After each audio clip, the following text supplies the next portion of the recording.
কালকে সরস্বতী পূজা, তোমাকে ঘুরতে নিয়ে যাব সাইকেলে করে। সাইকেল নিয়ে? সাইকেল নিয়ে তোমাকে সাইকেলে করে অনেক দূর ঘুরতে নিয়ে যাব। তোমাকে সাইকেলে করে 500 কিলোমিটার ঘোরাবো, 500 কিলোমিটার। কিন্তু আমি তোমার ভাঙা সাইকেলে চড়ে ঘুরতে যাব না দেব, আমি এবছর বাইকে চড়ে ঘুরতে যাব। আঞ্জলি, তোমাকে ঘোরানোর জন্য সাইকেল ধুয়ে পরিষ্কার করে রেখেছি। তুমি ঘুরতে যাবে না? আমি এবার সরস্বতী পূজাতে আমার বন্ধুর সঙ্গে বাইকে করে ঘুরতে যাব। দেব, তুমি এবার একাই ঘোরো, আমি তোমার ভাঙা সাইকেলে বসে ঘুরতে যাব না। তুমি একাই ঘোরো দেব, তোমার ভাঙা সাইকেল নিয়ে। আমি সরস্বতী পূজাতে আমার বন্ধুর বাইকে করে ঘুরতে যাব।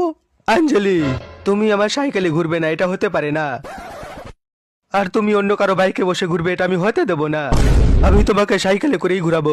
তাহলে এটা তুমিও শুনে রাখো দেব, এই বছর বাইকে, আর এর পরের বছর থেকে আমি এরোপ্লেনে করে ঘুরতে যাব অন্য বয়ফ্রেন্ডের সঙ্গে।